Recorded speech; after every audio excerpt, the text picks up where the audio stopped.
tes.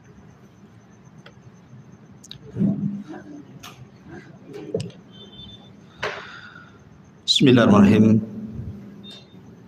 Assalamualaikum warahmatullahi wabarakatuh. Alhamdulillah wassalatu wassalamu ala Rasulillah wa ala alihi wa sahbihi wa mawalah wa la hawla wa la quwata illa billahi wa ba'd.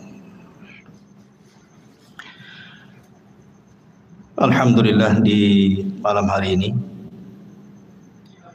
kita bisa duduk kembali di Masjid Muhajirin dan kita lanjutkan kajian kita masih membahas Qasasul Anbiya fil Qur'anil Karim, kisah-kisah para nabi di dalam Al-Quran. Dan malam ini kita akan membahas seorang nabi, satu di antara 4 nabi yang menguasai dunia. Al-Imam Ibnu Al-Jauzi rahimahullahu ta'ala dalam tarikhnya mencantumkan riwayat Abdullah ibn Abbas radhiyallahu anhuma. Nabi sallallahu alaihi wasallam bersabda bahwa penguasa yang menguasai sebagian besar dunia adalah arba'atun, ada 4 orang. Mu'minani wa kafiran, 2 mukmin dan 2 kafir. Fal mu'minani, adapun yang 2 mukmin, Dzulqarnaini wa Sulaiman, Dzulqarnain dan juga Raja Sulaiman. Wal kafirani Namrud wa Bukhtun Nasr, dan yang kafir adalah Raja Namrud dan Bukhtun Nasr. Wa sayamlikuha khamisun min ahli baiti, dan yang kelimanya kelak yang akan menguasai dunia adalah dari keturunanku, kata Rasul. Siapa? Al-Imam Mahdi. Berarti dari sini ada 4 orang yang menguasai dunia. Pertama Dzulqarnain, yang kedua Sulaiman, yang ketiga Namrud, dan yang keempat Bukhtun Nasr, dan yang kelima belum terjadi karena terjadinya di akhir zaman. Al-Mahdi Muntadhar, yang banyak orang mengklaim dirinya sebagai Imam Mahdi. Yang terakhir seorang wanita di mana ya? Di Garut atau di Cianjur gitu ya, bahwa katanya kedatangan Imam Mahdi sudah sampai di sana sehingga membuat gempa katanya. Gimana kok ada seorang wanita ngaku Imam Mahdi, ini ceritanya gimana? Imam Mahdi itu laki-laki, keturunan Nabi sallallahu alaihi wa ala alihi wasallam. Taib, kita bagi 2 cerita Nabi Allah Sulaiman ini. Kisah yang pertama, kisah Nabi Allah Sulaiman di masa ayahnya masih hidup, Nabi Allah Daud alaihi salam. Kemudian kisah yang kedua setelah wafatnya Nabi Daud. Bagaimana kisah 2 fase ini? Ma'asyiral muslimin yang dimuliakan Allah Subhanahu wa taala, Al-Quran menyebut Sulaiman 16 kali di 6 surat. Pertama dalam surah Al-Baqarah, kedua dalam surah Al-An'am, ketiga dalam surah Al-Anbiya, keempat dalam surah An-Naml, kelima dalam surah As-Saba, dan keenam dalam surah Sad. Inilah surat-surat yang menceritakan tentang kisah Nabi Allah Sulaiman. Di dalam Al-Quranul Karim Allah Subhanahu wa taala berfirman, wa warisa Sulaimanu Dawuda, dan Sulaiman mewarisi seluruh warisan Daud. Kalimat mewarisi bukan berarti warisan harta.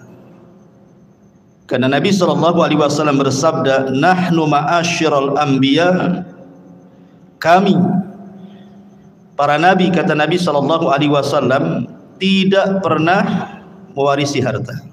Ma tarakna sadaqah, apa yang kami tinggalkan itu adalah sedekah. Makanya Imam Muslim meriwayatkan tentang kisah Fatimah radhiyallahu anha bintu Nabi SAW saat wafatnya Nabi datang kepada Abu Bakar menuntut warisan dari ayahnya Nabi SAW.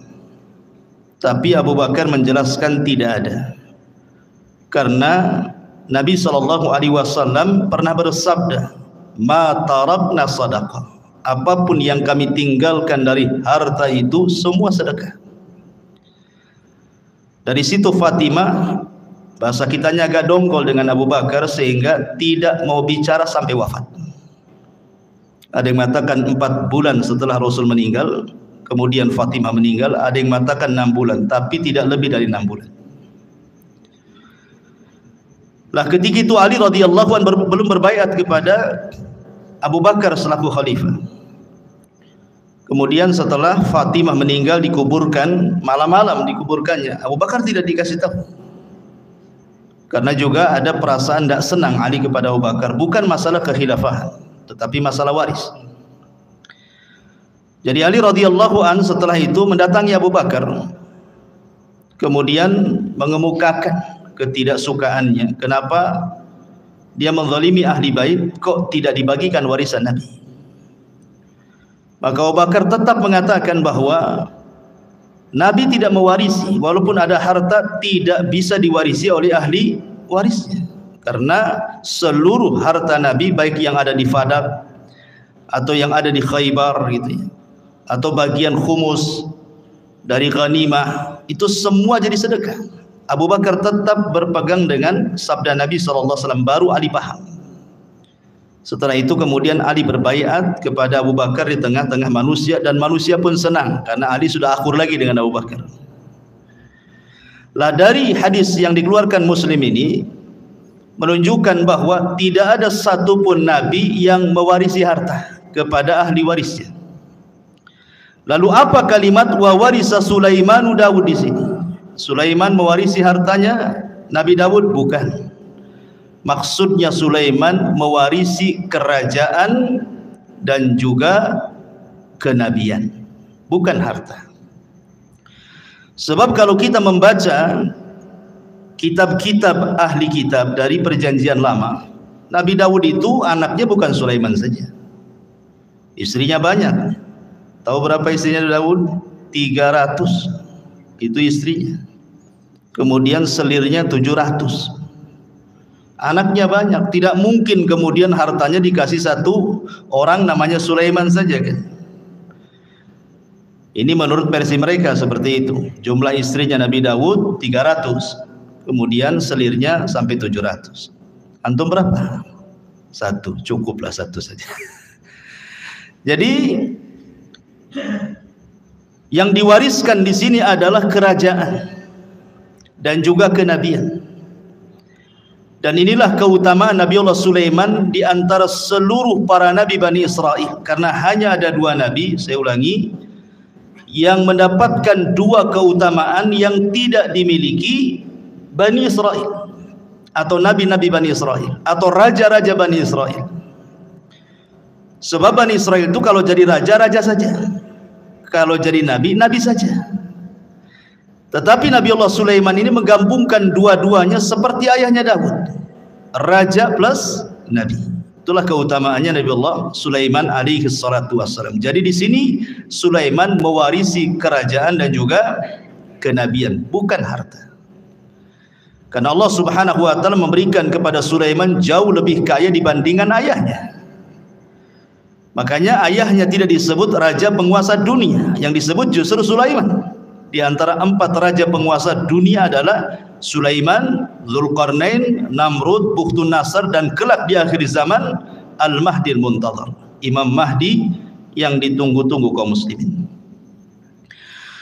Nabi Allah Sulaiman alaihi salatu wassalam meminta kepada Allah Subhanahu wa taala untuk dicerdaskan. Dan harusnya kita juga sama, meminta kepada Allah Subhanahu wa taala untuk diberikan pengetahuan. Makanya Nabi SAW selalu berdoa, Rabbi zidni ilma, ya Allah tambahkan pengetahuan kepadaku. Itu Nabi yang jelas-jelas dapat wahyu saja masih minta ditambah ilmu, apalagi kita.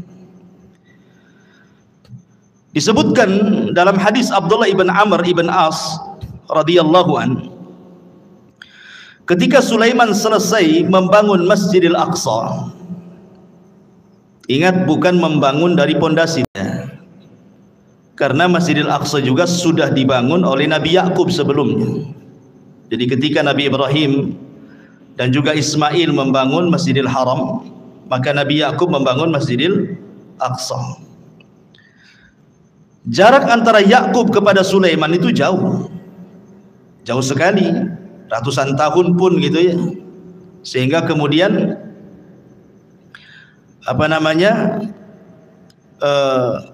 Nabi Allah Sulaiman alaihi salatu wassalam tidak sezaman dengan Nabi Yakub itu. Jadi Nabi Yakub itu bukan Nabi Sulaiman itu bukan membangun dari dasar, tetapi Nabi Sulaiman alaihi salam hanya memperbaharui saja. Dia memperbaharui apa yang sudah ada. Kemudian dibuat pondasi, di atas pondasi. Itulah yang disebut dengan Haikal Sulaiman, yang sekarang sedang dicari-cari oleh orang Yahudi. Haikal itu, bagi orang Yahudi yakin kalau seandainya Haikal itu maksudnya pondasi yang dibangun di atas pondasi Masjidil Aqsa sebelumnya itu didapati hari ini, maka mereka akan merobohkan Aqsa, kemudian akan membangun Masjidil Aqsa sesuai dengan Haikal Sulaiman menurut mereka. Kalau itu terjadi, katanya, itulah tanda kemenangan orang-orang Yahudi, karena di situ ketika mereka membangun Masjidil Aqsa sesuai dengan Haikal Sulaiman, maka mereka berkeyakinan akan muncul Matius mereka, penolong mereka. Menurut kita maksudnya adalah Dajjal, tapi Dajjal menurut orang-orang Yahudi itu bagi mereka Matius, penolong mereka. Makanya ketika Dajjal muncul di akhir zaman, apa yang terjadi? Diikuti oleh 70.000 Yahudi Asbahan. Jadi Dajjal itu ditunggu-tunggu oleh mereka gitu ya. Taib. Lah ketika selesai membangun Masjidil Aqsa, Nabi Sulaiman berdoa dengan 3 doa. Doa yang pertama, kata Nabi Allah Sulaiman alaihi salatu wassalam, sa'alallaha hukman yusadifu hukmahu wa mulkan la yanbaghi li ahadin min ba'di.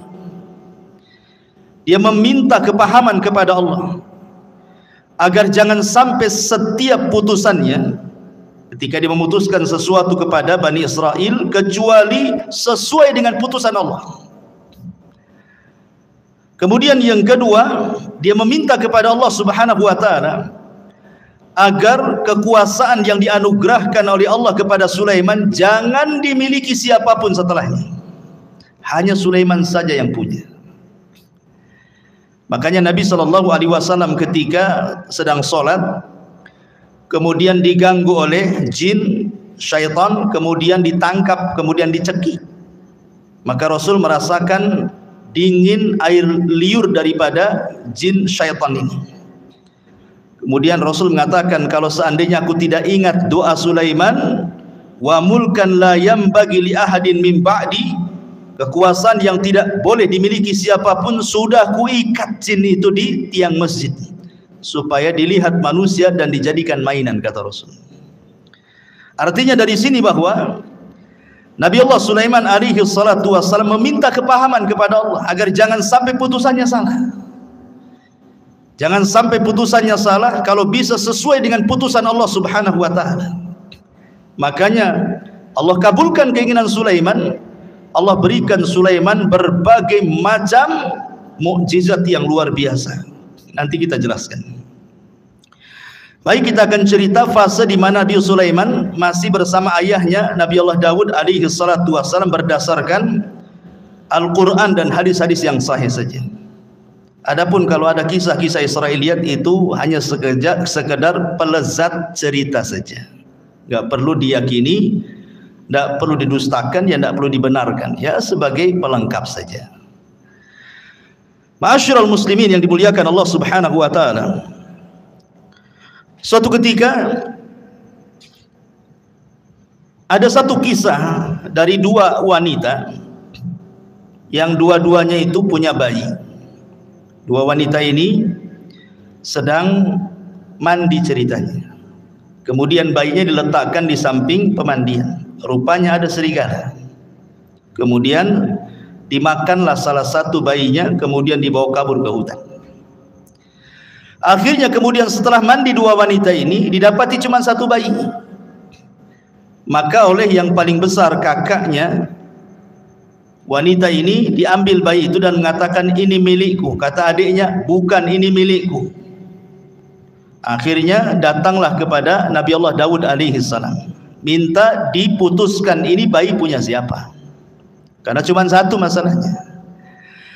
Maka Nabi Allah Daud alaihi salatu wasallam tentu dengan ijtihad, beliau seorang nabi. Akhirnya Nabi Daud memihak kepada yang memegang bayi, kakaknya, dan mengatakan itu bayimu, bukan bayi adik. Maka menangislah sang adik ini. Kemudian karena sudah putusan seorang raja, apalagi yang mau dibicarakan? Keluar. Sebelum keluar Sulaiman masuk. Kemudian mengatakan, wahai ayahku, bisa enggak saya ikut memutuskan perkara ini? Kata ayahnya, silahkan saja. Akhirnya Sulaiman alaihi salatu wassalam kembali memutuskan kes dua wanita ini. Kemudian Sulaiman mengatakan, ambilkan pisau. Orang-orang tercengang, kenapa Sulaiman minta pisau? Kemudian dikatakan, mau apa dengan pisau itu wahai Nabi Allah Sulaiman? Kata Sulaiman, saya ingin belah bayi ini jadi dua, pusar ke bawah dan pusar ke atas. Kan ini kan dua wanita saling mengklaim ini. Biar adil, kita potong aja bayinya jadi dua. Yang pusar ke atas ambil kakaknya, yang pusar ke bawah ambil adiknya. Nah, selesai. Kakaknya mengatakan, kalau itu putusan wahai Sulaiman, silahkan saja. Tapi adiknya membantah, jangan wahai Nabi Allah. Kalau memang engkau hendak membunuh bayi itu dengan cara memutuskan jadi dua, memotong jadi dua, sebaiknya serahkan saja bayi itu kepada kakak saya. Enggak apa-apa, saya tidak punya bayi. Dari sini Sulaiman tahu siapa wanita yang punya rahmat, siapa wanita yang tidak punya rahmat. Kata Sulaiman, itu bayimu, bukan bayi kakakmu. Kenapa? Karena kakaknya tidak ada rahmat. Masa mau dipotong, silahkan saja. Sementara adiknya nggak mau, berarti menunjukkan bayi itu bayi adiknya. Karena biasanya seorang ibu ada keterikatan emosional dengan anaknya, kan? Maka Sulaiman mengatakan, ambil itu bayi. Dari sini Allah mengatakan, wa fahamna Sulaiman, kami berikan kepahaman kepada Sulaiman. Ini satu kisah. Kisah yang kedua, ini disebutkan di dalam Al-Quran surah Al-Anbiya ayat 78. Allah Subhanahu wa taala berfirman, wa Dawud wa Sulaimana idh yahkumani fil harthi idh nafashat fihi ghanamul qaumi wa kunna li hukmihim syahidin. Dan ingatlah kisah Daud dan Sulaiman, kata Allah, ketika keduanya memberikan putusan mengenai ladang, karena ladang itu dirusak oleh kambing-kambing milik kaumnya, dan kami menyaksikan keputusan yang diberikan oleh mereka. Bagaimana kisahnya? Jadi Bani Israel ini, yang satu punya kebun, yang satu punya kambing. Ini kambing-kambing ini tidak dijaga oleh pemiliknya, masuklah ke kebun orang, dirusaknya kebun itu. Dimakanlah daun-daunan, ladang-ladang yang baru saja ditanam, dirusak, semua dirusak. Namanya kambing gak berakal. Nah, kalau orang suka ngerusak ya kayak kambing ini, gak berakal. Jadi orang ini mengadu kepada Sulaiman, gimana nih kebun saya dirusak oleh kambing-kambing si fulan, katanya. Kata Nabi Allah Daud, kalau gitu datangkan orang yang punya kambing. Didatangkanlah yang punya kambing dengan yang punya kebun di hadapan Nabi Allah Daud.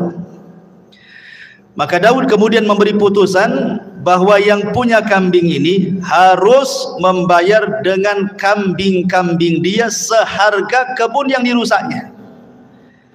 Pamannya kambingnya 100, kalau seandainya 10 ekor cukup untuk membayar kerusakan itu, ya sudah, kasihkan 10 ekor. Itu putusan Nabi Daud. Maka ketika itu datang Nabi Allah Sulaiman dan juga meminta izin kepada ayahnya, boleh enggak ikut memberikan putusan? Kata ayahnya, silahkan. Maka Nabi Allah Sulaiman memutuskan dengan putusan yang berbeda dengan ayahnya. Apa kata Nabi Sulaiman?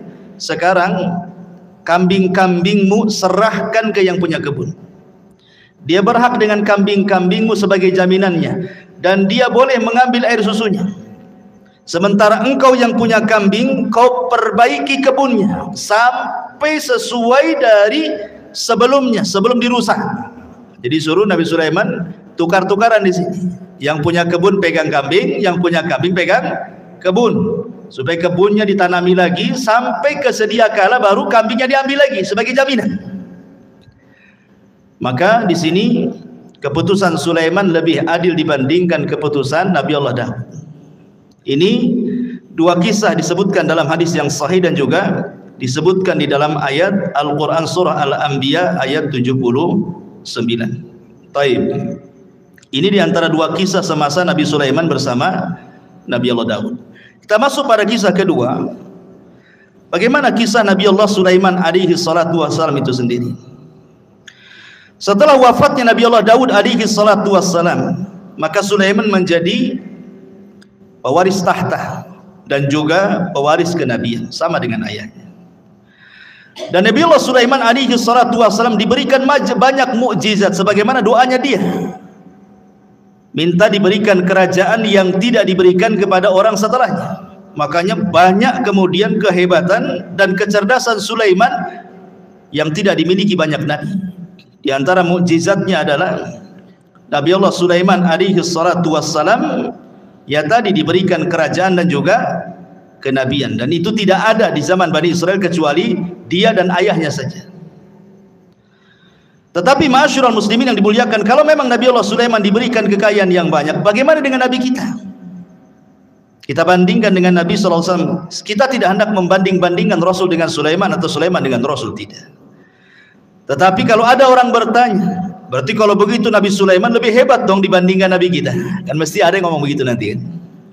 Maka kita jawab sebagaimana yang dijelaskan oleh Imam Ibnu Katsir di dalam kitabnya Bidayah wan Nihayah, bahwa Nabi SAW berdasarkan hadis Aisyah dan juga Ibnu Abbas radhiyallahu anhuma, sebelum wafatnya Nabi SAW pernah ditawarkan Allah kunuzul ardi, pembendaharaan bumi oleh Allah. Kalau engkau mau wahai Muhammad, aku berikan pembendaharaan bumi untukmu.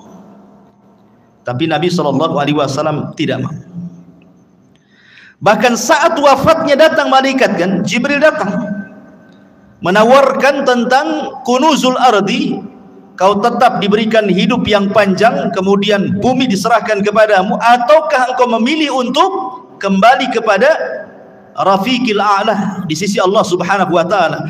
Rasul enggan memilih dunia, tapi Rasul memilih meninggal karena ingin berjumpa dengan kawan-kawannya di mana? Di Rafiqil A'la. Artinya kalau seandainya Rasul meminta untuk hidup, tentu Rasul pun sama akan diberikan kekayaan yang pernah Allah anugerahkan kepada Sulaiman. Itu maknanya. Ini yang pertama. Kemudian yang kedua, Nabi Allah Sulaiman diberikan mukjizat muhadatsatu ma la yantiq. Nabi Sulaiman itu mampu berbicara dengan makhluk-makhluk Allah yang tidak bisa bicara. Ya, umpamanya dengan batu, dengan pohon dan yang semacamnya. Itu Sulaiman paham dengan bahasa-bahasa mereka. Maka ini pun sama juga dengan Nabi SAW. Bahkan Nabi SAW pernah mengatakan, inni la a'rifu hajaran kana yusallimu alayya bi Makkah qabla an ab'atha inni la a'rifuhu al-an. Apa kata Rasul? Sebelum Rasul SAW diangkat jadi Nabi, Rasul itu pernah kemudian lewat di sebuah tempat di Mekah, rupanya ada yang mengucapkan salam, Assalamualaikum ya Muhammad. Tapi Rasul melihat ke samping, tak ada pula orang, ya, hanya ada bebatuan dan pepohonan saja kan. Akhirnya kemudian setelah Rasul diangkat jadi Nabi, baru paham bahwa yang mengucapkan salam itu adalah batu dan pepohonan. Dan Rasul mengatakan, aku sekarang tahu di mana hajar ataupun batu yang ketika aku belum diutus jadi Nabi dia mengucapkan salam kepadaku. Artinya Nabi SAW pun diberikan oleh Allah Subhanahu wa taala mukjizat gitu ya, bahwa batu-batu kemudian pohon-pohon juga bertasbih dan mengucapkan salam kepada Nabi sallallahu alaihi wasallam. Bahkan diriwayatkan dari Abi Sufyan dan dia Talha ibn Nafi' dari Anas bin Malik radhiyallahu an, jaa Jibril ila Nabi sallallahu alaihi wasallam dzata yaumin wa huwa jalisun hazinun qad hadaba bid-dima' min darbati ba'di ahli Makkah. Jadi suatu ketika Rasul dipukuli ahli Makkah sampai berdarah. Jibril datang untuk menghibur Nabi sallallahu alaihi wasallam. Itulah bagaimana Nabi sallallahu alaihi wasallam luar biasa dalam berdakwah. Di permulaan dakwah sampai dipukuli oleh orang Mekah sampai berdarah juga. Maka Jibril mengatakan, atuhibbu an urika ayah. Jadi Jibril ingin menenangkan kesedihan Rasul. Maukah aku tunjukkan kepadamu kuasa Allah? Maka Rasul mengatakan, na'am, tentu. Fanadhara ila syajaratin min wara'il wadi. Maka kemudian Jibril menatap satu pohon di balik lembah. Faqala, maka Jibril katakan, ud'u tilka syajarata fada'aha. Kau panggil saja pohon itu, maka pohon itu akan tercabut dari akarnya dan akan berjalan dan akan menghadap kamu, katanya. Kemudian Nabi SAW memanggil betul-betul pohon itu, betul-betul pohon itu tercabut dari akarnya, berjalan menghadap Rasul mengucapkan salam. Kemudian kata Jibril, murha, perintahkan dia untuk kembali. Maka Rasul pun memerintahkan dia untuk kembali. Kata Rasul, hasbi, cukup, katanya. Artinya kalau Nabi SAW mau, semua pohon bisa diperintahkan, ya kan, kalau mau. Umpamanya kalau Nabi SAW mau, bisa saja pohon-pohon itu diperintahkan Nabi SAW. Dan ini mujizat Rasul. Dan sanadnya riwayat ini ala syarti Muslim, berdasarkan syarat Imam Muslim. Kemudian yang ketiga di antara mukjizat Nabi Allah Sulaiman, taskhirur riyah sakharahallahu li Sulaiman. Jadi Sulaiman mampu menundukkan angin. Tentu ada sebabnya kenapa Nabi Allah Sulaiman mampu menundukkan angin, ikhwan. Jadi suatu sore Nabi Sulaiman itu, dan itu disebutkan di dalam Al-Qur'anul Karim ketika kita bicara tentang kuda Sulaiman. Jadi Sulaiman itu suka dengan kuda perang. Jadi sore hari itu Sulaiman saking senangnya dengan kuda-kuda itu, karena kan Sulaiman ahlul jihad. Tentu di zaman itu tidak ada kendaraan untuk perang melebihi kuda. Kalau di zaman sekarang ya ada pesawat, ada tank, macam-macam kan itu ya. Zaman dulu ya kuda saja. Itu binatang yang paling hebat di dalam berperang. Makanya Allah bersumpah dalam Al-Quran, wal adiyati dhabha, demi kuda-kuda perang yang mengeluarkan suara terengah-engah. Dan Rasul mengatakan bahwa di ubun-ubun kuda perang itu ada barokah sampai kiamat. Dan Rasul mengatakan 3 olahraga yang disunnahkan: berenang, kemudian memanah, kemudian berkuda. Memang kuda itu ada keistimewaan. Dan di akhir zaman nanti perangnya kaum muslimin melawan orang-orang Nasrani itu dengan kuda, karena teknologi sudah tidak ada. Artinya kuda ini berkahnya sampai kiamat. Makanya Sulaiman suka dengan kuda. Jadi suatu sore dia memandang kudanya, mengelus-ngelus kudanya gitu ya. Dan ingat, ada kuda khusus. Sulaiman itu punya kuda, dia punya sayap. Jadi ya ada kuda-kuda biasa, tapi ada khusus kuda Nabi Sulaiman itu bersayap dia. Ya, jadi bisa terbang dengan kuda itu dengan sayap. Dari mana kita tahu kudanya Sulaiman itu bersayap? Dari perkataan Nabi SAW, dari senyumnya Rasul ketika Aisyah radhiyallahu anha masih kecil. Aisyah kan masih kecil kan, usianya masih muda. Jadi suka dengan boneka-bonekaan. Nah, di antara boneka yang di depan Aisyah itu kuda yang bersayap. Jadi Rasul mengatakan, itu kok kuda bersayap, kata Nabi. Masa ada kuda bersayap? Kata Aisyah radhiyallahu mengatakan, bukankah kau tahu bahwa kudanya Sulaiman juga bersayap, katanya Aisyah. Fadhahikan Nabi SAW. Maka Rasul tersenyum. Ya. Dan Rasul tidak membantah kan, hanya senyum saja kepada Aisyah radhiyallahu anha. Dari sini sebagian ulama beristidlal bahwa ada kuda-kuda Sulaiman itu yang bersayap. Walaupun ada yang membantah bahwa Aisyah ini hanya menukilkan cerita-ceritanya orang-orang Quraisy, dan Rasul juga tersenyum, ya, tidak mengatakan mengiyahkan dan juga tidak mentidakkan. Jadi ada juga yang membantah tidak ada, ya kuda-kuda tidak bersayap. Tapi ada juga yang mengatakan kuda Sulaiman itu ada yang bersayap gitu ya. Jadi saking asiknya dia memandang kuda Sulaiman itu, lupa dia sampai matahari terbenam. Harusnya dia melaksanakan dua rakaat sholat, karena sholat itu sudah ada sejak zaman dulu. Lihat Zakaria, wa huwa yusalli fil mihrab, dia sedang sholat di mihrab, menunjukkan para nabi sholat. Ya.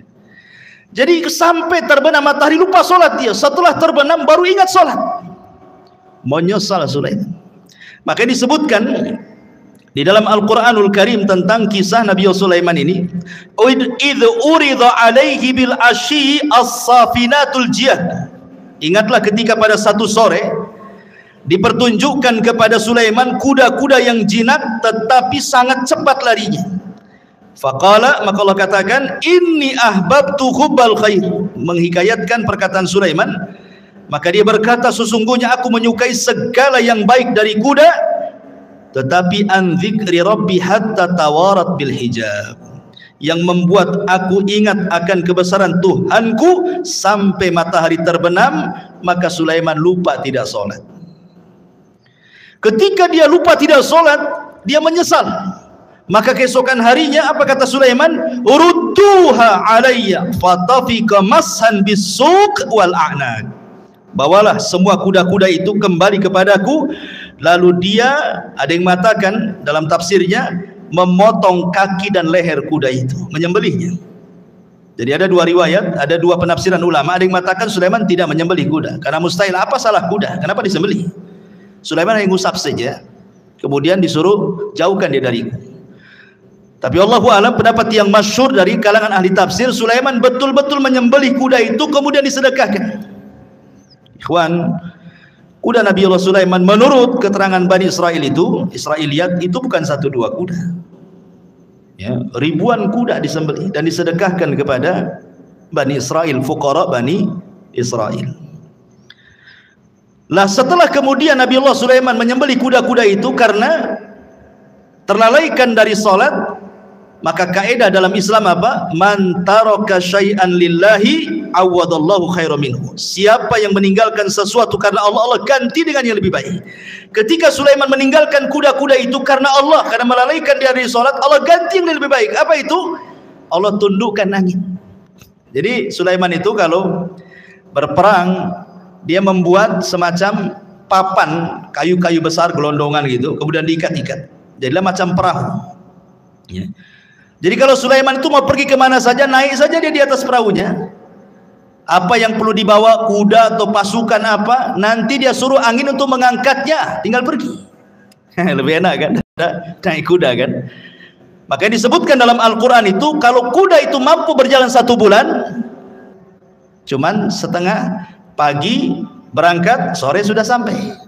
Kalau naik kuda, sebulan perjalanan. Dan itu berarti Allah berikan yang jauh lebih baik dibandingkan kuda.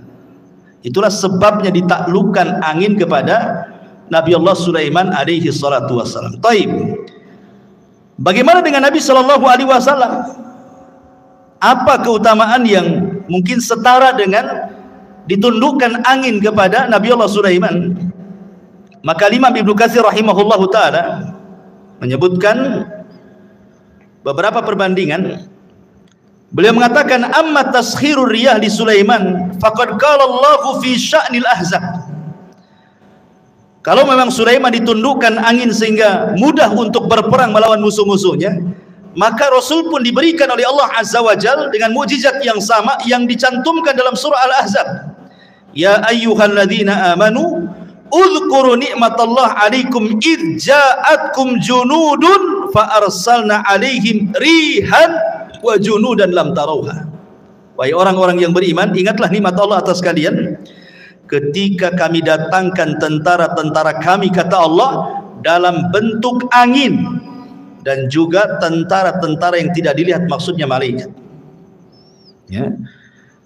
Jadi kalau Sulaiman untuk berperang mereka atau dia dan juga pasukannya dibawa oleh angin, maka Allah Subhanahu wa taala juga memberikan mukjizat tentara-tentara Allah membantu Rasulullah, termasuk angin dan juga para malaikat. Makanya ada istilah nusirtu bis sabah wa uhlikatil adu bid dabur, kata Rasul. Aku ditolong dengan angin pagi dan kaum Ad dihancurkan dengan angin sore.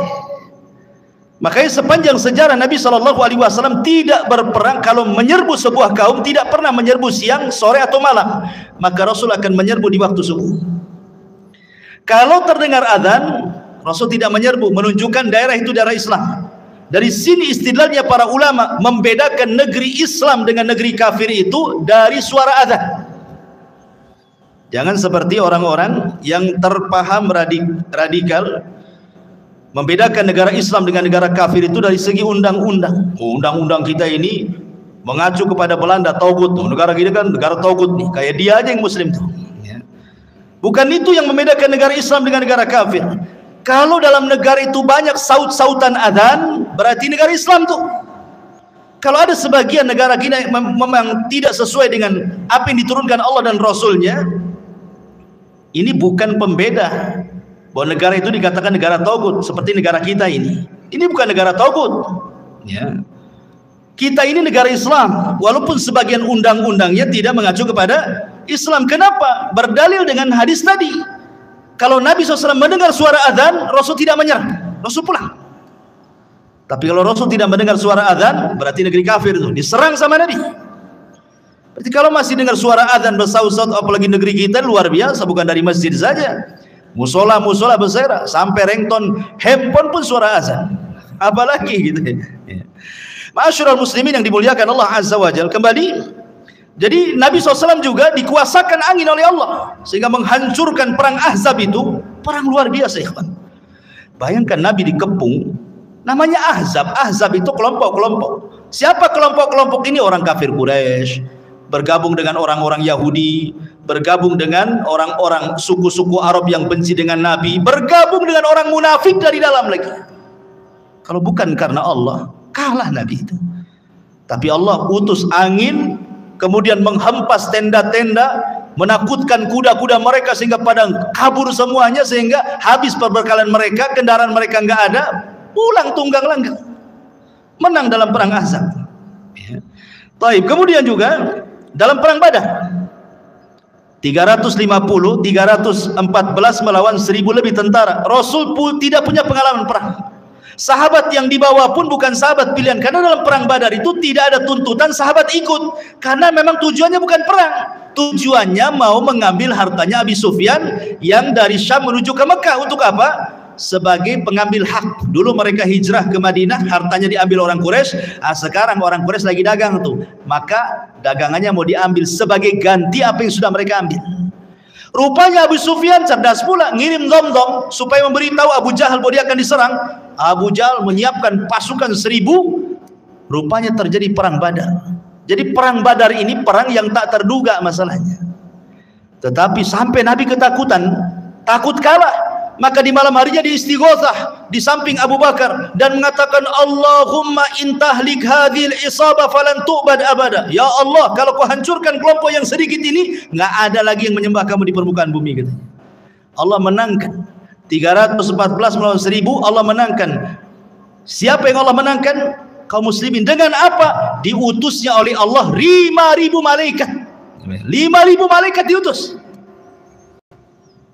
Kalau Sulaiman menggunakan tentara jin, tetapi Rasulullah SAW diutus oleh Allah bi 5.000 minal malaika. 5.000 malaikat turun dipimpin Jibril menggunakan kuda namanya Kaidu. Kudanya Jibril itu namanya Kaidum. Kaidum, Haizum. Haizum namanya. Ya, siapa kuda Jibril? Haizum. Kaidum, Haizum. Ya, sambil memacu kudanya. Sebentar saja kalah orang musyrik itu. Ya. Taib, masyarul muslimin yang dimuliakan Allah Azza wa Jalla. Ini mujizat Nabi Allah Sulaiman. Kemudian mujizat Nabi Sulaiman yang lain, taskhirul jin. Bisa menundukkan jin. Dan itu disebutkan di dalam Al-Qur'anul Karim, wa minal jinni man ya'malu baina yadayhi bi'idni rabbih wa man yazig minhum an amrina nudhikhu min adzabis sa'ir ya'maluna lahu ma yasha' min mahariba wa tamathila wa jifanil kal jawab wa qudurir rasiyat. Dan sebagian jin yang bekerja di hadapan Sulaiman, di bawah kekuasaan Sulaiman dengan izin Allah, dan siapa yang menyimpang di antara mereka kalangan jin dari perintah kami, kami rasakan kepada mereka azab neraka yang apinya menyala-nyala. Maka para jin bekerja untuk Sulaiman sesuai dengan apa yang dikehendakinya. Di antaranya membuat gedung-gedung tinggi, patung-patung, piring-piring besar seperti kolam dan periuk-periuk yang tetap berada di tungkunya. Jadi membuat periuk besar, kuali yang tidak bisa diangkat kecuali jin. Saking besarnya kuali itu untuk masak. Ya. Bahkan sebagian mereka dirantai jin-jin itu. Karena ada jin-jin itu yang mereka tidak nurut, makanya perlu dirantai dan diawasi. Ya, kalau punya proyek Sulaiman itu membuat gedung-gedung besar, maka Sulaiman akan duduk mulai dari terbit sampai terbenam matahari. Bagaimana jin itu bekerja?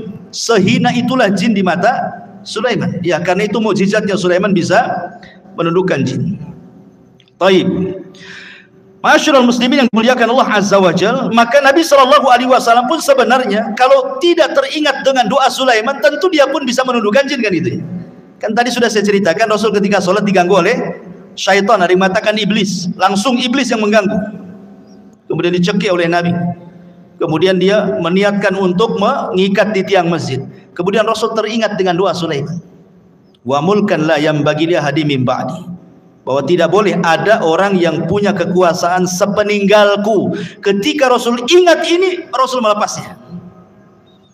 Ya. Artinya bahwa Nabi SAW juga bisa menundukkan atas izin Allah Subhanahu wa Ta'ala kalau Rasul mau, kan gitu. Tapi Rasul teringat doanya Nabi Sulaiman, makanya Rasul kemudian melepaskan. Dan ini juga di antara mukjizat Nabi SAW. Lebih-lebih kalau di bulan Ramadan, apa yang terjadi? Sufidati syayatin.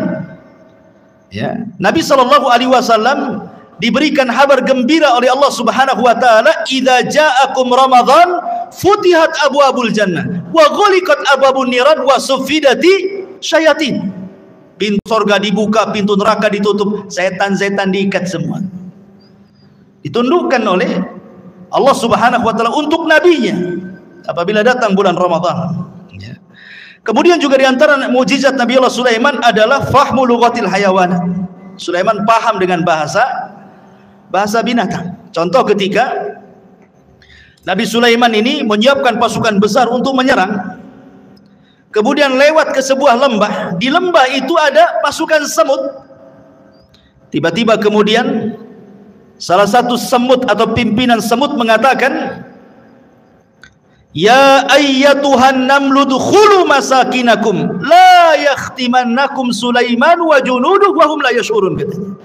Hei pasukan semut, kata pimpinannya, segera kalian masuk ke rumah-rumah kalian. Sebentar lagi Sulaiman dan pasukannya mau datang. Jangan sampai menginjak kalian kemudian mati dan mereka tidak sadar.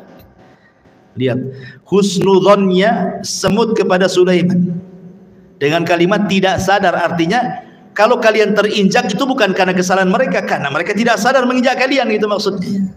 Itulah husnudzonnya binatang. Binatang aja bisa husnudzon sama orang. Kita ini suudon saja sama orang gitu. Enggak ada husnudzonnya aja. Ini juga kemudian Sulaiman mendengar dari kejauhan. Dia paham bahasa semut. Apa yang terjadi? Ketika Sulaiman mendengar pimpinan semut ngomong begitu, fatabassama dhahikan min qauliha. Sulaiman tersenyum, habis itu tertawa lebar karena paham dengan ucapannya. Kemudian Sulaiman karena diberikan anugerah seperti itu, dia bersyukur. Apa doanya? Rabbi auzi'ni an ashkura ni'mataka allati an'amta alai wa ala walidai wa an a'mala salihan tardah wa adkhilni bi rahmatika fi ibadika salihin. Ya Rabb, anugerahkan kepadaku agar aku tetap bersyukur akan nikmat-Mu. Diberikan anugerah mampu memahami bahasa hewan, gitu ya. Yang telah Engkau berikan nikmat kepadaku dan nikmat kepada kedua orang tuaku, dan aku agar aku bisa beramal saleh supaya Engkau redha dan Engkau masukkan aku dengan rahmat-Mu termasuk hamba-hamba-Mu yang saleh. Subhanallah. Manusia sekaya Sulaiman, manusia sehebat Sulaiman, manusia yang kekuasaannya sampai separuh dunia, masih mengatakan, saya bersyukur akan nikmat-Mu kepadaku. Ini pelajaran bagi orang-orang kaya, ya. Sekaya apa sih Anda dengan Sulaiman itu?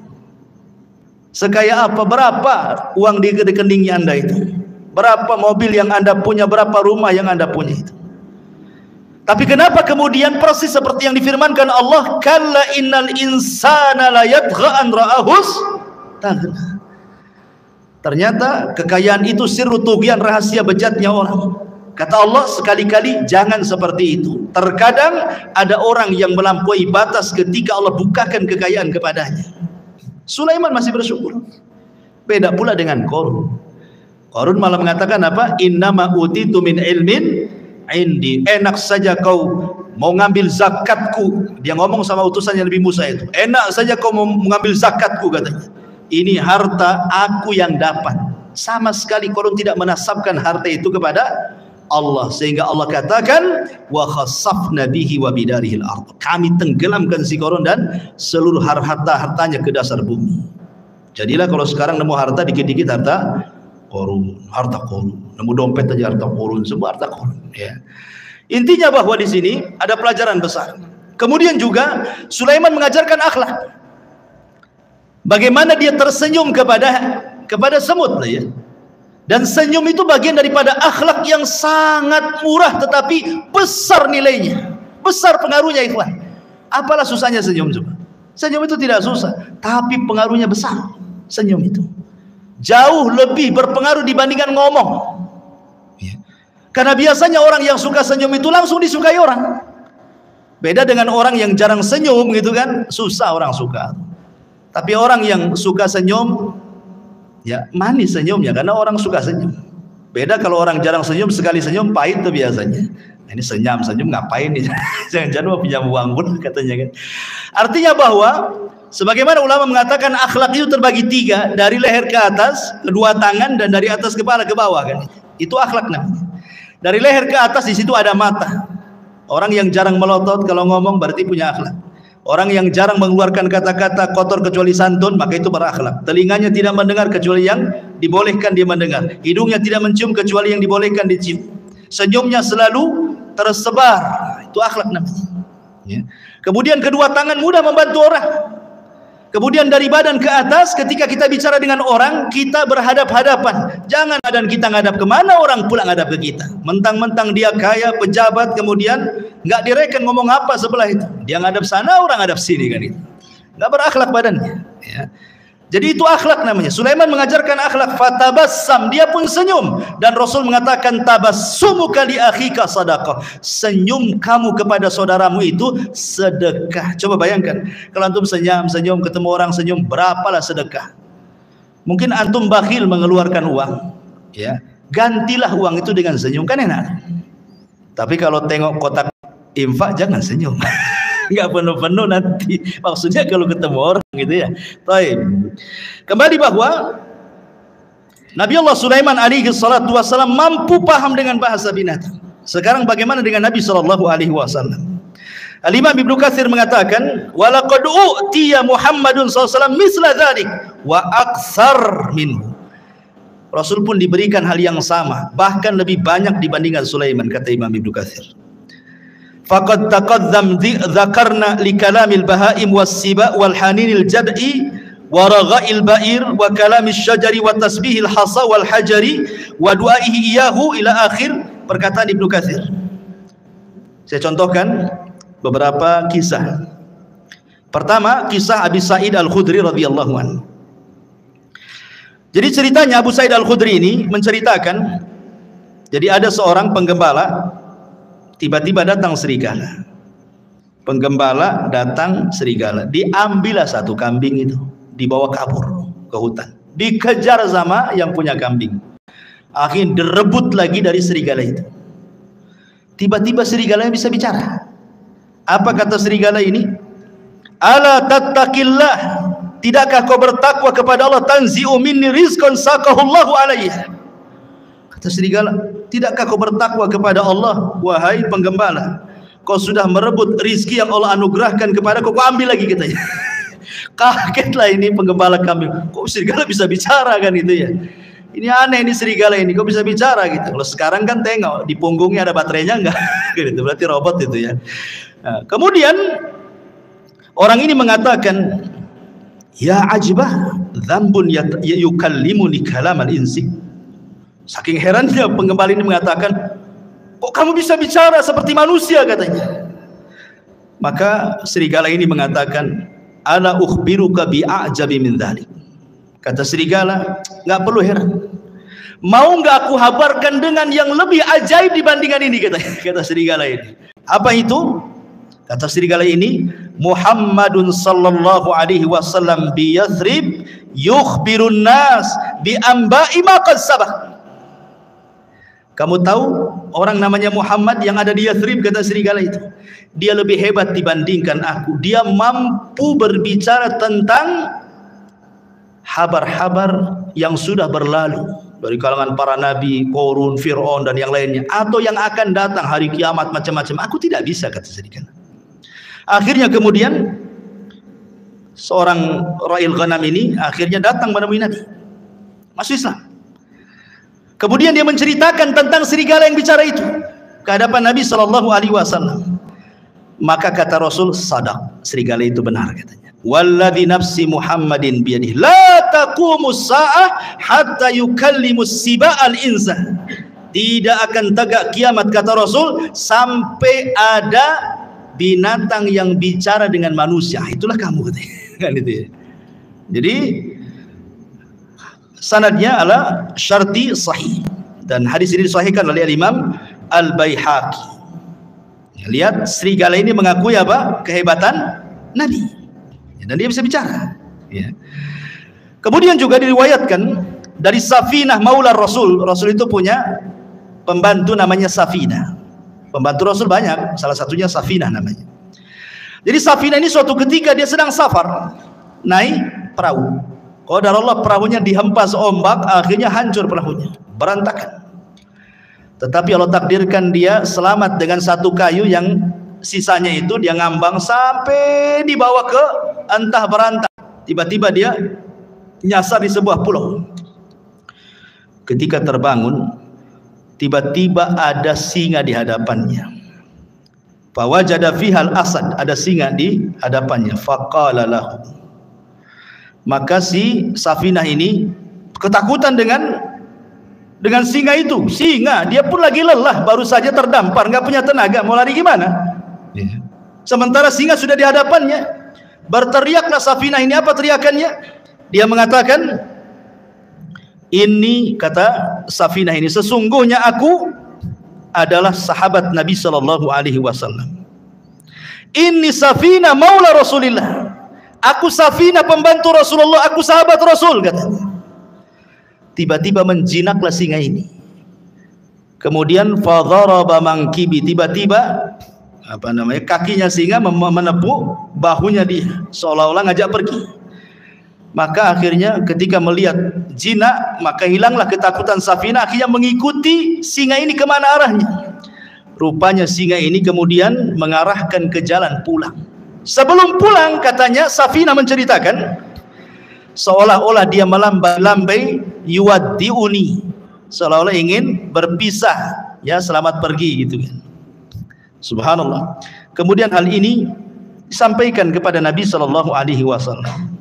Lihat, binatang disebut saya pembantu Nabi, langsung jinak. Luar biasa, kan nggak menghadap Nabi. Nabinya di mana? Safinah hanya beritahu, saya ini pembantu Nabi. Tadinya singa yang garang jadi lunak gitu. Tapi antum jangan praktekkan. Masuk ke kandang singa, saya umat Nabi, apa nggak diterkam? Ya. Jadi ini menunjukkan ikhwatul fillah muliakan Allah Azza wa Jalla, bagaimana singa itu tunduk dengan hanya ucapan saya adalah khadimun Nabi. Luar biasa. Ya. Ini juga disebutkan Imam Ibnu Katsir dalam kitabnya Al-Bidayah wa Nihayah. Kemudian juga disebutkan dari Abdurrahman ibn Abdullah ibn Mas'ud dari bapaknya, dia mengatakan kunna ma'a Rasulillah SAW fi safarin famararna bi syajaratin fiha farha hamratan fa akhadnahuma. Kata Abdurrahman ibn Abdullah ibn Mas'ud dari bapaknya, dia berkata kami pernah safar bersama Rasul dalam peperangan. Tiba-tiba kami ini melihat ada burung cantik di atas pohon, cantik sekali. Kemudian naiklah salah seorang kami, diambilnya telurnya itu, diambil telur burung itu. Tiba-tiba fa'aja'at al-hamrah ila Rasulillah sallallahu alaihi wasallam, maka induknya datang burung ini, kemudian menghadap Nabi sallallahu alaihi wasallam seolah-olah dia menceritakan bahwa ada kehilangan telurnya ini. Maka Nabi SAW langsung membariskan pasukan dan mengatakan man faja'a hadza bi farhaiha, siapa yang menyakiti anak burung ini, katanya. Kok Rasul tahu gitu ya? Ya, Rasul kan tidak tahu. Yang ngasih tahu apa? Burung. Melapor kepada Nabi sallallahu alaihi wasallam. Maka Rasul mengatakan rudduhuma, balikan anaknya. Kemudian dalam riwayat rudduhu rahmatan biha, kembalikan. Kalian harus punya kasih sayang. Ya. Sahabat mengembalikan. Artinya bahwa kalau Nabi SAW juga diberikan oleh Allah Subhanahu wa taala mujizat yang sama, paham dengan bahasa binatang, sampai Imam Ahmad meriwayatkan dari musnadnya kisah tentang Anas bin Malik radhiyallahu an. Bahwa suatu ketika Anas bin Malik radhiyallahu an masuk bersama Rasul di haid min haidil Ansar, di ganggang kota Ansar, kota Madinah, ya. Apa yang terjadi? Kata Anas bin Malik radhiyallahu an, tiba-tiba datang seekor ghanamun fasajadat lahu. Tiba-tiba lari seekor kambing, sujud pula di hadapan Nabi. Sahabat nengok, kok ada kambing sujud di hadapan Nabi gitu. Maka faqala Abu Bakar mengatakan, Rasul, kalau kambing yang tidak berakal ini sujud, harusnya kami yang sujud, katanya. Tapi Rasulullah mengatakan la yambagi an yasjuda ahadun li ahadin walau kana yambagi li ahadin an yasjuda li ahadin la amartul mar'an tasjuda li zawjiha. Tidak boleh.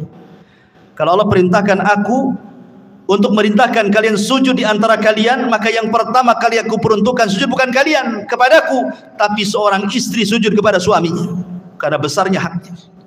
Tetapi aku tidak diperintahkan untuk itu.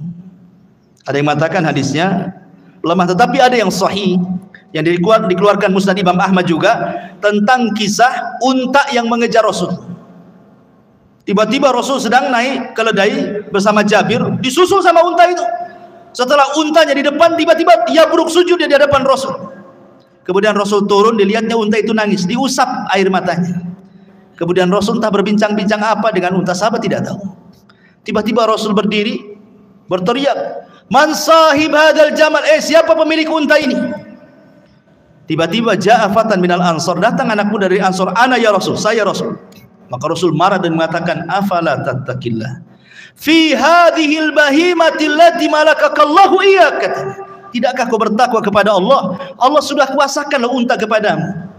Kenapa engkau tidak merawatnya? Innaka tuji'uhu wa tut'ibu, kau hanya membuat unta sakit dan engkau membuat unta lapar, kau hanya bisa mempekerjakan saja, tidak bisa mensejahterakan. Rasul paham juga dengan bahasa unta. Ya. Ini mukjizat, artinya kalau Sulaiman juga paham dengan bahasa semut dan binatang-binatang yang Rasul pun sama, bahkan lebih, kata Ibnu Katsir, dibandingkan Nabi Allah Sulaiman alaihi salatu wassalam. Kemudian juga yang lainnya di antara Sulaiman isalatun nuhas, mampu mencairkan tembaga persis seperti bapaknya. Kan bapaknya itu kan bisa membuat baju besi kan, tanpa harus dibakar, dikasih pandu besi. Enggak, Sulaiman juga seolah-olah tangannya panas, besi tinggal dikual-kual, bila baju besi. Makanya Allah mengatakan wa arsalna lahu ainal qitr, kami alirkan cairan tembaga bagi Sulaiman. Artinya Sulaiman mampu untuk membuat baju besi cukup dengan tangannya, persis seperti mukjizat bapaknya Nabi Allah Daud alaihi salatu wasallam. Ini diantara mukjizat-mukjizat yang Allah Subhanahu wa taala anugerahkan kepada Sulaiman. Ada satu kisah dari Abu Hurairah radhiyallahu anhu, hadis ini dikeluarkan Imam Ahmad dan disahihkan oleh Imam Hakim walaupun ada sebagian melemahkan. Jadi suatu ketika kharaja Sulaiman alaihi salam tasqi fara'a namlatan mustalqiyatan ala dhahriha rafi'atan qawami'aha ila sama taqulu Allahumma inna khalqun min khalqik laisa bina ghaniyun an suqyak faqala irji'u faqad suqitum bida'wati ghairikum. Jadi Sulaiman ini kan waktu itu terjadi pacaklik di Bani Israel. Nggak hujan lama, nggak turun-turun hujan. Jadi Sulaiman mau pasukan untuk sholat istisqa di lapangan. Tiba-tiba kemudian Sulaiman melihat ada semut sedang terlentang menghadap ke langit.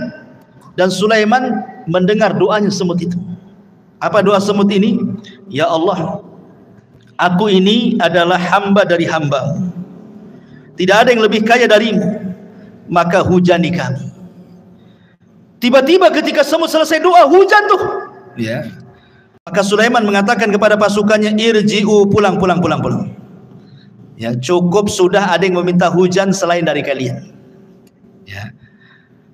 Kemudian Al-Hafidh Ibnu Hajar menyebutkan dalam Al-Talkhis bahwa Al-Imam Ad-Daruqutni Hakim juga mengeluarkan hadis dari Abu Hurairah tanpa menyebutkan Sulaiman.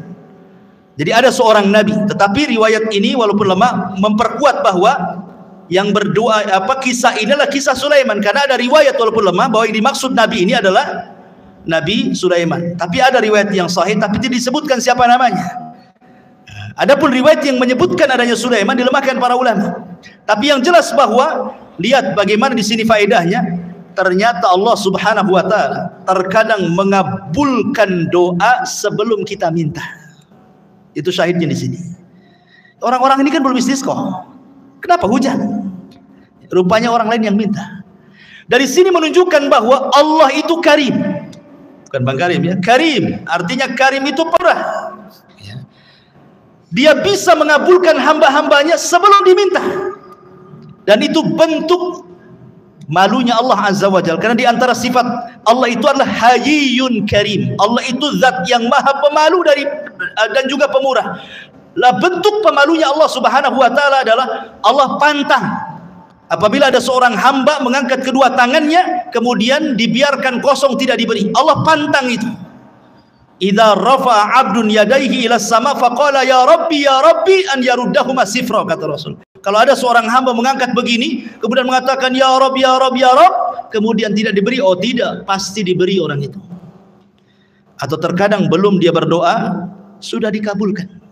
Belum dia berdoa sudah dikabulkan. Subhanallah. Ya. Taib.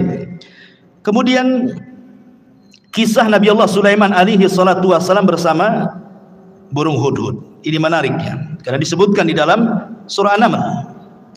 Ma'asyiral muslimin yang dimuliakan Allah Azza wa Jalla. Jadi suatu ketika Nabi Sulaiman ini sedang mempersiapkan pasukan. Pasukan besar. Bayangkan pasukan Sulaiman ini jin, manusia, binatang, kemudian di atasnya burung terbang. Jadi nggak pernah terkena sengatan matahari. Sulaiman itu senantiasa dinaungi oleh burung-burung. Jadi kemana saja, mau di padang pasir, mau di mana, nggak kepanasan kan? Karena burung di atasnya masalahnya kan itu. Jadi suatu ketika mempersiapkan barisan itu, hudhud pula tak ada di situ. Mana hudhud? Dan burung hudhud itu adalah muhandis Sulaiman. Disebutkan dalam sejarah Israiliyat bahwa dia itu muhandis, seorang insinyur. Jadi hudhud yang diceritain ini seorang insinyur. Jadi terkadang nih Sulaiman nih kalau mau berangkat ke sebuah tempat, maka yang mengekor dari atas langit itu burung hudhud. Entah di depan ada jurang kah, entah di depan ada air, ada sungai, ada laut, nanti dikasih tahu tuh. Ya, karena Sulaiman tidak tahu yang gaib, ya kan? Jadi besar sekali memang jasanya hudhud itu kan. Makanya ketika tidak ada, Sulaiman marah. Kemana hudhud ini? Awas saja, kata Sulaiman, ngancam Sulaiman. Kalau dia datang dan tidak membawa alasan, la u'adzibannahu adzaban syadidan aw la adzbahannahu aw la ya'tiyani bisultanin mubin, katanya. Kalau dia datang tidak bawa alasan, ku siksa dengan siksa yang berat, atau ku sembelih dia, atau ku maafkan kalau bawa alasan, katanya. Ternyata famakatha ghaira ba'id. Ternyata hudhud sudah datang. Dari mana coba hudhud itu? Rupanya hudhud dari Yaman. Sulaiman di mana? Di Palestina. Sebegitu cepatnya itu terbangnya hudhud itu. Satu di Palestina, satu di Yaman. Cemana terbangnya itu? Menunjukkan Hudhud ini diberikan kemampuan oleh Allah kan gitu. Kemudian melapor, aku punya alasan kenapa aku tidak ada, kata Hudhud. Apa kata Hudhud? Dia mengatakan, inni wajadtu faqala ahattu bima lam tuhit bihi wajituka bi min saba'in binaba'in yakin inni wajadtu imra'atan tamlikuhum wa utiyat min kulli syai'in walaha arsyun azim, katanya. Wahai Sulaiman, wahai rajaku, tunggu dulu ya. Aku punya pengetahuan yang kau tidak punya. Ini menunjukkan Sulaiman tidak tahu yang gaib. Kalau dia tahu yang gaib, tentu tidak akan ancam-ngancam Hudhud. Ya. Jadi Nabi itu tidak tahu yang gaib. Hatta Sulaiman yang banyak mujizatnya sekalipun tidak tahu yang gaib. Buktinya Hudhud mengatakan, aku punya ilmu yang kau tidak punya, katanya. Dan di sini menunjukkan tawadhu'nya seorang Sulaiman, raja besar, penguasa dunia, masih mendengarkan alasan. Enggak diktator dia. Kalau diktator main cincang aja lah kan gitu ya. Didengerin, tawadhu Sulaiman. Kalau punya alasan ngomong bahasa kita ya kan. Dia mengatakan begini, wahai Sulaiman, aku baru terbang ke Yaman. Aku temui di Yaman ada kerajaan besar. Rupanya yang memimpin seorang ratu, katanya. Itu kerajaan luar biasa, katanya. Memuji kerajaan itu. Masalahnya, kata Hudhud, mereka ini wajadtuha wa qaumaha yasjuduna lisyamsi min dunillah wa zayyana lahumus syaitanu a'malahum fasaddahum anis sabil fahum la yahtadun. Tapi sayang, wahai Nabi Allah, dia dan kaumnya menyembah matahari, bukan Allah yang disembah. Dan setan sudah menyesatkan mereka, menghalangi jalan Allah, dan mereka tidak dapat petunjuk, katanya. Subhanallah. Hudhud membawa risalah apa? Risalah tauhid, menunjukkan bahwa semua hewan tidak suka kesyirikan. Kalau Anda tahu, semua hewan tidak suka kesyirikan. Orang yang melakukan kesyirikan itu dibenci hewan. Lihat Hudhud di sini. Dia menyampaikan soal kesyirikannya kerajaan Ratu Balqis itu. Ya, jadi kalau ada orang yang melakukan kesyirikan, bukan kita ahli tauhid saja yang tidak suka, burung pun tidak suka. Ini Hudhud itu tidak suka dengan orang yang nyembah selain Allah ini. Kemudian diceritakan alasannya, setan sudah menghiasi mereka sehingga mereka tersedia Allah. Dari sini menunjukkan bahwa kesesatan apapun, kata Hudhud, pasti sutradaranya setan. Kalau ada orang nyimpang, orang sesat gitu ya, berarti dalangnya setan tuh di belakangnya itu. Hudhud ngasih tahu tuh sama kita. Ya. Akhirnya kemudian Sulaiman ya nggak begitu percaya saja. Namanya habar itu bisa ya bisa tidak kan gitu. Makanya Sulaiman akhirnya gini saja. Kita lihat asadaqta am kunta minal kadhibin. Kita lihat beritamu, apakah engkau termasuk orang dusta ataukah benar beritamu itu. Jangan asal cerita saja, bawa bukti, katanya. Nih aku akan tulis surat. Bawa surat itu ke ratu yang ada di sana. Akhirnya ditulis. Lah tulisannya salah satunya apa? Bismillahirrahmanirrahim. Jadi pertama yang menulis Bismillahirrahmanirrahim itu Nabi Sulaiman. Sebelum Nabi kita, Nabi Sulaiman sudah menulis Bismillahirrahmanirrahim min Sulaiman, dari Sulaiman. Itu sejarah awal Bismillah itu. Ketika Ratu Balqis sedang duduk-duduk, datang si Hudhud itu ngasih surat. Dibaca surat itu, kagetnya bukan kepala. Ya. Habis itu kemudian dia kumpulkan tuh pembesar-pembesarnya Ratu Balqis ini. Kemudian Ratu Balqis mengatakan, qalat ayyuhal mala inni ulqiya ilayya kitabun karim. Telah sampai kepadaku surat yang karim. Lihat. Ratu Balqis menghargai surat itu. Dia tahu karena isi surat itu dari seorang nabi. Ya. Kemudian Ratu Balqis mengatakan, ya ayyuhal mala aftuni fi amri ma kuntu qati'ata amran hatta tashhadun. Sekarang bagaimana pendapat kalian? Ini raja maunya kita masuk Islam, kalau tidak dia serbu kita, katanya. Kata raja-raja ini, kata para pembesarnya, tunggu dulu wahai ratu, nahnu ulu quwwatin wa ulu ba'sin syadid wal amru ilaiki fangduri madza ta'muri. Tenang, kita ini kerajaan besar, tentara kita kuat, kita hadapi sajalah, katanya. Tapi putusan tetap kepadamu, nurut kepada Ratu Balqis. Ratu Balqis ini orang berakal, makanya dia mengatakan kepada para pembesarnya, ingat, innal muluk idza dakhulu qaryatan afsaduha wa ja'alu a'izzata ahlaha adillata wa kadzalika yaf'alun. Ingat, siapapun negerinya, manapun negerinya, kalau sudah diserang musuh, pasti orang mulia akan jadi hina. Nanti jadi tawanan, ya, nanti akan dibunuh, nanti anaknya, ibunya jadi yatim, menjanda, macam-macam lah kan gitu. Ini bahaya, enggak usah lah kayak gitu. Gini sajalah kata Ratu Balqis, dia akan ngaku nabi. Gimana kalau seandainya kita kirim hadiah banyak-banyak saja? Kita lihat kata Ratu Balqis, kalau memang dia seorang nabi, pasti dia akan tidak akan menerima hadiah ini. Tapi kalau dia raja yang haus kekuasaan, pasti diterima. Kita lihat nabi atau bukan katanya. Itu cerdas Ratu Balqis tuh. Dikirim hadiah banyak-banyak. Ya. Ketika kemudian Sulaiman mendapatkan hadiah itu, Sulaiman mengatakan, qala atumiddunani bimal fama atani Allah khairun mimma atakum bal antum bihadiyatikum tafrahun. Kata Sulaiman, enak saja kalian kirim hadiah katanya. Aku sudah punya semuanya, yang aku miliki, yang Allah berikan itu jauh lebih baik daripada yang engkau miliki, kata Sulaiman. Lihat, Sulaiman selalu menasabkan kepada Allah di sini. Apa kata dia? Atumidduni bimali fama atani Allah. Ini bahasanya. Yang Allah berikan kepadaku, kata Sulaiman, jauh lebih baik dibandingkan yang Allah berikan kepada kalian, hai Balqis, katanya. Begitulah seorang muslim, harusnya apapun nikmat sekecil apapun nasabkan ini dari Allah gitu maksudnya. Ini Sulaiman orang kaya, penguasa, tapi masih menasabkan kepada Allah terus kan itu. Kita sudah kere, sudah miskin, ini uang saya, enak saja suruh sedekah kan. Masyaallah muslimin yang dimuliakan Allah Azza wa Jalla. Akhirnya kemudian Ratu Balqis sedikit ngeper juga. Ternyata seorang nabi, karena Sulaiman sudah tahu siapa dia kan itu ya. Dan Sulaiman tahu bahwa Ratu Balqis akan masuk Islam. Dari mana tahunya? Dari akalnya yang cerdas. Dia tidak mau perang, malah ngirim hadiah. Jadi Sulaiman mengira-ngira ini pasti dapat hidayah wanita ini. Makanya kemudian Sulaiman akhirnya apa? Punya siasat, dikumpulkannya pasukannya, jinnya, orang soleh dikumpulkan. Apa kata Sulaiman?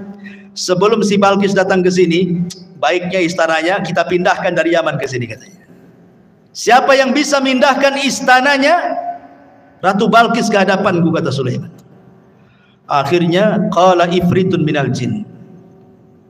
Bangunlah jin ifrit. Ifrit itu di bawahnya iblis ya. Di bawahnya ifrit ada namanya Maroddah yang diikat di bulan Ramadan itu. Apa kata jin ifrit? Ana atika bihi qabla an taquma min maqamik. Aku bisa mendatangkan istana itu wahai Sulaiman sebelum kau bangkit dari tempat dudukmu di singgasanamu itu. Menunjukkan bahwa jin punya kekuatan, bisa memindahkan sebuah istana kan, bisa dipindah. Apalagi mindah uang di celengan, paling mudah itu ya, kalau antum punya uang di celengan kok hilang, jangan-jangan dipindah ifrit. Pas dicek tak ada lubang, betul lah dipindah jin. Tapi kalau ada lubang itu bukan jin yang mindah, orang rumah itu yang mindah. Baik. Jadi akhirnya ifrit mengatakan, perintahkan aku saja sebelum kau bangkit, istana sudah sampai di sini. Qala alladzi indahu ilmun minal kitab. Tiba-tiba seorang yang mempunyai ilmu dari kitab berkata, ana atika bihi qabla an yartadda ilaika tarfuk. Kalau aku tidak, wahai Sulaiman, perintahkan aku saja sebelum matamu berkedip sudah sampai istana itu. Terjadi silang pendapat, siapa orang ini? Kok sakti kali dibandingkan ifrit nih? Ada 4 penafsiran para ulama. Ada yang mengatakan bahwa dia adalah Jibril.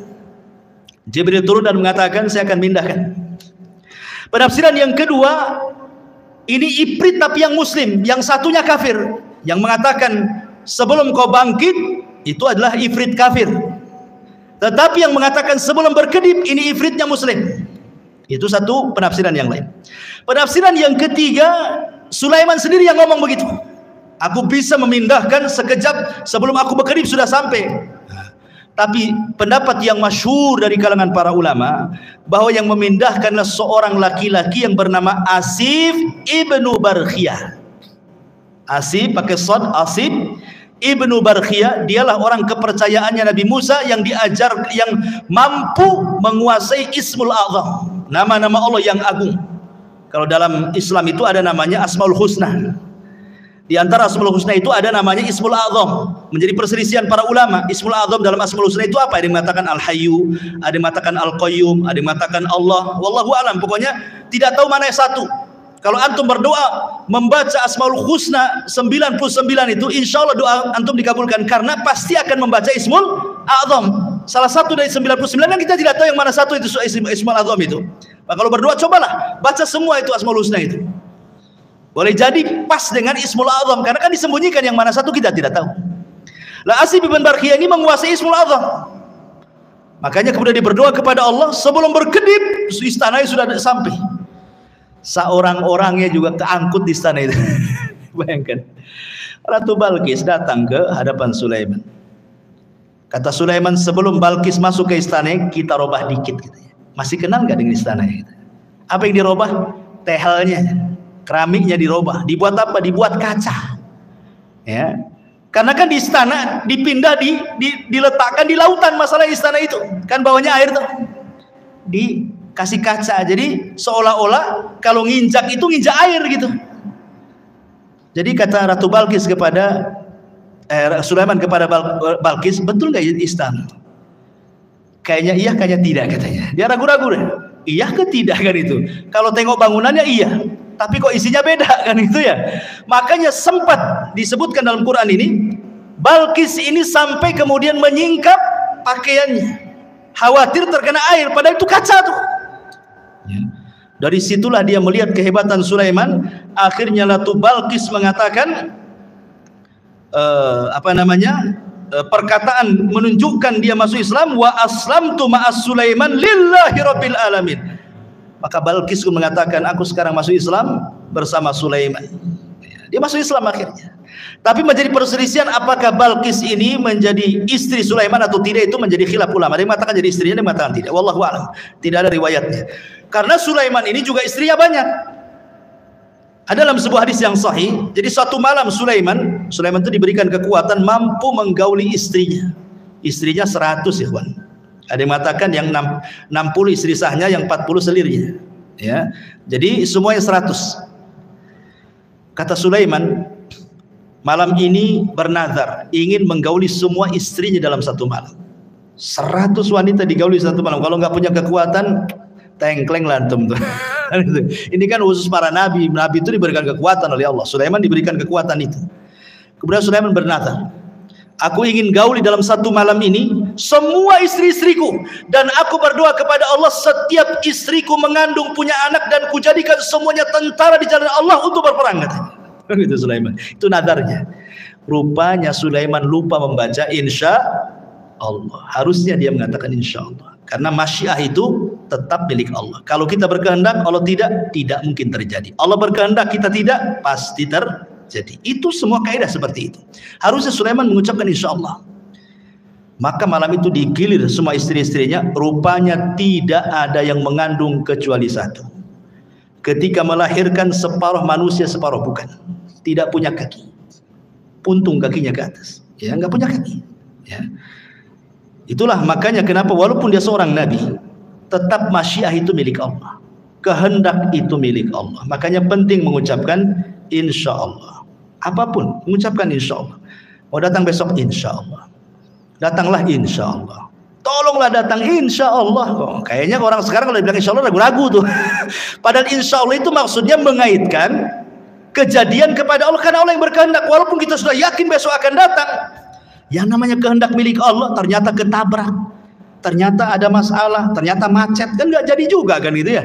Makanya setiap apapun gantungkan kepada Allah Subhanahu wa taala. Untuk terakhir karena waktu juga.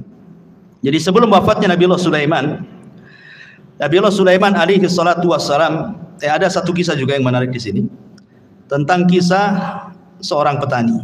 Ya, belum saya ceritakan. Jadi suatu ketika ada seorang petani, dia berangan-angan ingin mendapatkan kekuasaan seperti yang dimiliki oleh Sulaiman. Akhirnya kemudian angin itu tiba-tiba kemudian memberitahu Sulaiman bahwa ada orang yang berangan-angan ingin seperti dia. Angin yang menceritakan kepada Sulaiman. Maka Sulaiman pun datang kemudian menemui petani itu dan mengatakan, wahai petani, janganlah kau berangan-angan sesuatu yang kau tidak mampu. Jangan. Ya, dan di sini juga ada berdoa itu sesuai dengan kemampuan. Jangan berdoa kepada Allah meminta sesuatu yang mustahil antum dapat. Walaupun kita tahu bahwa bagi Allah tidak ada yang mustahil. Tapi kan kita melihat kenyataan. Ya, umpamanya antum ini hanya kerja ya gaji mungkin pas-pasan, serabutan, tukang bangunan ke ojek online atau apa gitu kan. Berdoa, ya Allah, jadikan aku presiden, umpamanya kan.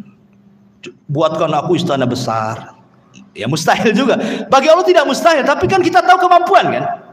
Ya, seperti orang ini kan meminta kepada Allah supaya diberikan seperti yang diberikan kepada Sulaiman kan. Maka Sulaiman mengatakan, janganlah meminta sesuatu kecuali yang engkau mampu. Kata Sulaiman, demi Allah, tasbihnya engkau satu kali, la tasbihatun wahidatun, kata Sulaiman, khairun minad dunya wa ma fiha. Kau cukup bertasbih, subhanallah, itu lebih baik dibandingkan dunia dan isinya, kata Sulaiman. Subhanallah ya, keistimewaan tasbih ya, subhanallah. Baik, jadi sebelum wafatnya Sulaiman, tadi saya sudah jelaskan, Sulaiman membangun Masjidil Aqsa. Kemudian berdoa kepada Allah Subhanahu wa taala dengan 3 doa. Ya, salah satunya doanya apa? Supaya Sulaiman diberikan hukum yang tidak menyelisih hukum Allah. Yang kedua, agar kerajaannya yang sudah dikuasai jangan diberikan kepada orang yang setelahnya. Yang ketiga, siapapun yang datang ke Masjidil Aqsa tidak berniat kecuali untuk sholat, keluar seperti bayi yang dilahirkan tidak punya dosa. Kata Rasulullah, adapun yang 2 sudah dikabulkan. Adapun yang ketiga, aku hanya mengharap Allah mengabulkannya. Kenapa? Karena Rasul sudah sholat di Baitul Maqdis ketika Isra Mi'raj. Kan itu ya. Dia ingin dikabulkan yang ketiganya. Dan yang terakhir, kisah wafatnya Sulaiman. Jadi ketika Nabi Allah Sulaiman alaihi salatu wassalam mendekati ajalnya, dia meminta kepada Allah Subhanahu wa taala agar kewafatannya Nabi Sulaiman ini jangan sampai diketahui bangsa jin yang sedang bekerja. Karena memang walaupun demikian kan yang bekerja kepada Sulaiman bukan jin muslim saja, jin kafir banyak. Dan mereka harus ditunggu. Makanya Nabi Sulaiman itu kalau menunggu jin-jin kafir sedang bekerja itu mulai dari terbit matahari berdiri di singgasananya sampai terbenam matahari. Jadi betul-betul mereka diawasi terus 24 jam. Jadi suatu ketika Sulaiman ini sedang memegang tongkat. Kemudian Allah takdirkan datang malaikat maut mencabut nyawa Nabi Allah Sulaiman.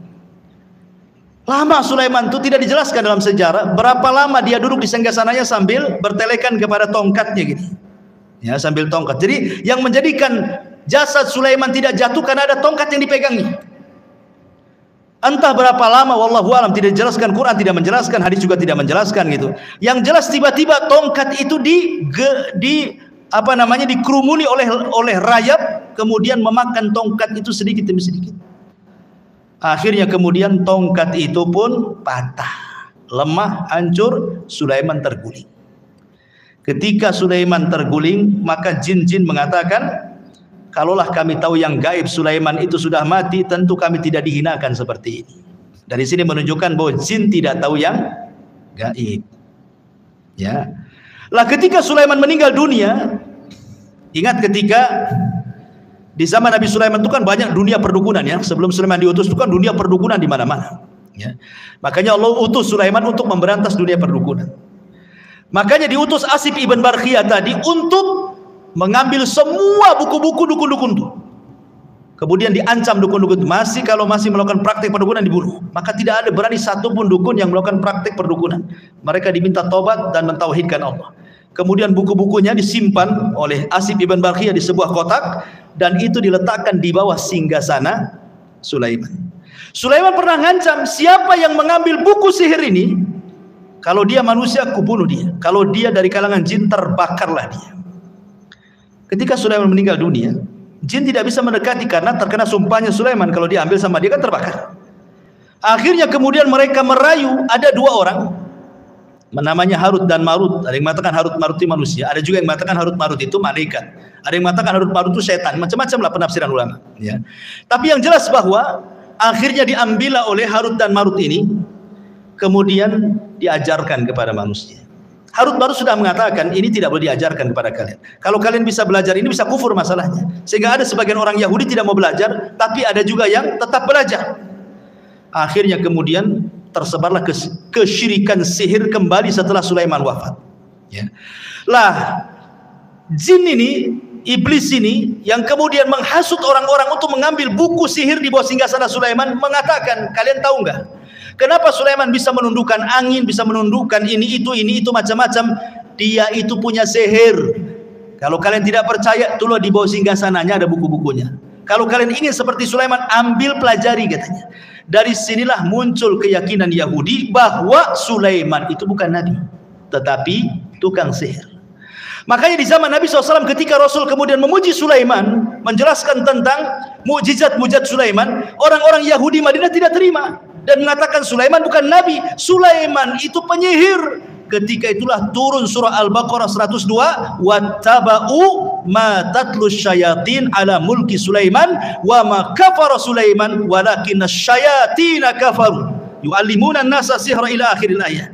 Dan mereka mengikuti apa yang dibacakan oleh setan-setan di zaman kerajaan Sulaiman. Sulaiman tidak kafir, artinya Sulaiman tidak mengajarkan sihir. Lalu siapa yang mengajarkan sihir itu? Setan-setan itulah yang mengajarkan sihir. Jadi kita katakan bahwa Sulaiman itu nabi, tapi orang Yahudi mengatakan dia sihir, penyihir. Nauzubillah.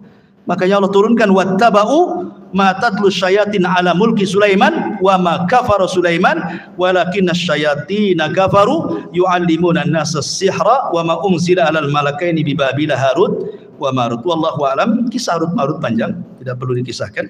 Di lain kesempatan saja. Ini di antara kisah singkat dari Nabi Allah Sulaiman. Wallahu alam. Mudah-mudahan ada manfaatnya. Subhanakallahumma bihamdika asyhadu an la ilaha illa anta astaghfiruka wa atubu ilaik. Allahu ta'ala alam. Assalamualaikum warahmatullahi wabarakatuh.